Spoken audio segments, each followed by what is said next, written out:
Welcome to today's Explainer. We're jumping right in to demystify the massive, and I mean massive, compounding advantage of Roth retirement accounts. Listen, we aren't going to get bogged down in dense financial jargon or super complicated tax codes today. If you're here, you probably already know the basics of retirement savings. Instead, we're looking directly at our source material to break down the simple, undeniable math. We'll be using one of the most powerful, non-technical analogies out there to show exactly why structuring your savings the right way can literally mean keeping thousands of extra dollars in your pocket. Seriously, the numbers we're about to go through are pretty eye-opening. To really wrap our heads around the fundamental difference in how these accounts are taxed, ask yourself this. Would you rather pay a little tax on a handful of seeds or a massive tax on your entire harvest? It's a brilliant, straightforward agricultural analogy from the source material, and it completely shifts how you think about your money. Just imagine you're a farmer. You've got this small bag of seeds, and you know that with enough time and patience, those seeds are going to turn into a massive, bountiful crop. Now, the government comes along and gives you a choice. They say, hey, you can either give us a percentage of your small bag of seeds today and we'll never bother you again, or you can keep all your seeds right now, but when your entire harvest comes in years down the road, you owe us a percentage of the whole massive crop.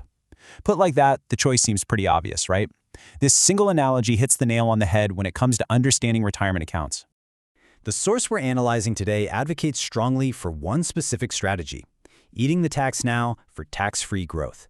The author's personal philosophy is that they absolutely would not reduce the Roth contributions.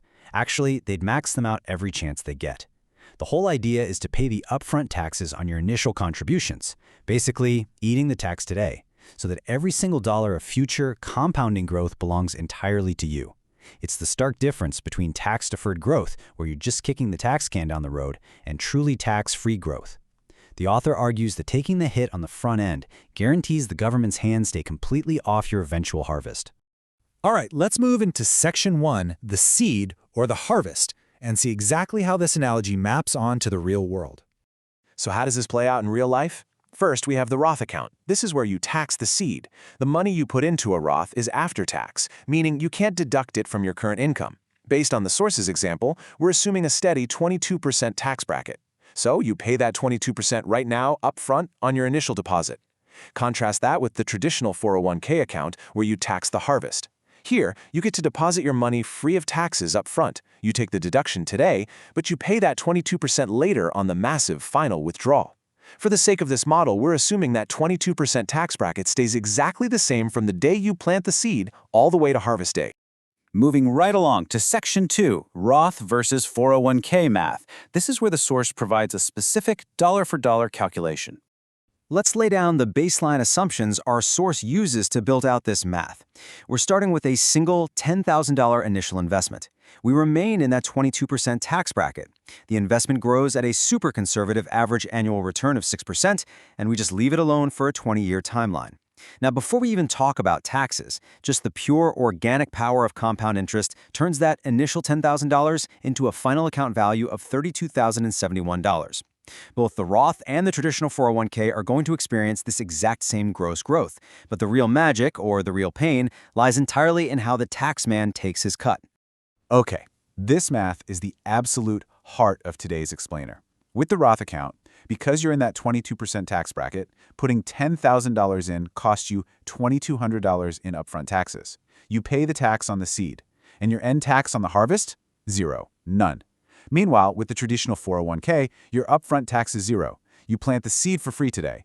But 20 years later, when that account has grown to $32,071, you owe 22% on the whole harvest. That end tax is a staggering $7,056. The source really drives this home. It costs you $2,200 to fund the Roth, but it costs you over $7,000 to access the exact same growth in the 401k. And what does that actually mean for your pocket? When it comes to your final, spendable cash after 20 years, the Roth account leaves you with effectively $29,871. You take that $32,071 of growth, and since you already paid the tax back when you made the deposit, it's all yours to spend. But for the traditional 401k, you have to subtract that massive $7,056 tax bill right off the top. That leaves you with only $25,015 of actual spendable cash. The math is undeniably clear here.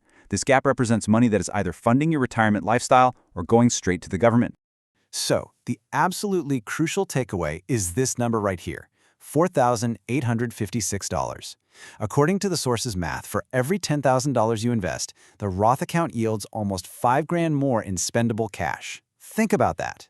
You aren't doing anything riskier, you aren't somehow magically picking better stocks, and you aren't investing more capital.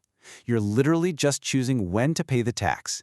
By paying it when the balance is small, on the seed, rather than when it's huge, on the harvest, you buy yourself nearly $5,000 extra per $10,000 invested. That is the compounding advantage of the Roth, perfectly quantified. Now, you might be wondering why the author of our source material is so confident that you'll be in at least the same 22% tax bracket when you retire, if not a higher one. Well, the source offers a pretty blunt rationale for this, stating, and I quote, "The U.S. is broke, and it's likely to only get worse. The only clients I see in lower tax brackets when they retire are those who don't plan for retirement." Their argument is that current national debt and economic realities make it highly unlikely that tax rates will drop in the future. So, from their perspective, betting on a lower tax bracket in retirement is just a losing strategy. This belief is what really cements their insistence on paying the tax today. Finally, let's jump into Section 3, the Trump account strategy, an interesting alternative mentioned by the source. This part brilliantly illustrates the sheer power of time in the market, combined with strategic tax planning. The source refers to a specific, largely tax-deferred structure they casually label Trump accounts, noting it can be slightly sloppy but highly effective. Imagine a 20-year-old kid making an initial deposit of $20,000 into one of these accounts. The cardinal rule here, emphasized by the source, is they never touch it. During the growth phase, it averages that same conservative 6% return per year. By retirement, even without saving another dime, that $20,000 organically grows into over $275,000. But here's the kicker, the source points out. While these accounts start off largely tax-deferred, they can eventually be rolled into Roth accounts later, effectively allowing you to maneuver this massive harvest into a tax-free position. We've covered some incredibly powerful concepts today, haven't we? We've taken complex tax implications and broken them down into clear, structured math. We've seen exactly how eating the tax now allows you to secure truly tax-free growth. And we've walked through the precise numbers showing how a Roth can leave you thousands of dollars richer than a traditional 401k just by changing the sequence of taxation. So, I want to leave you with one final provocative question to contemplate. Are you prepared to eat the tax now on your seed, or are you willing to risk the massive cost of your future harvest? The math is on the table, but the choice is entirely up to you. Thanks for joining me for this explainer.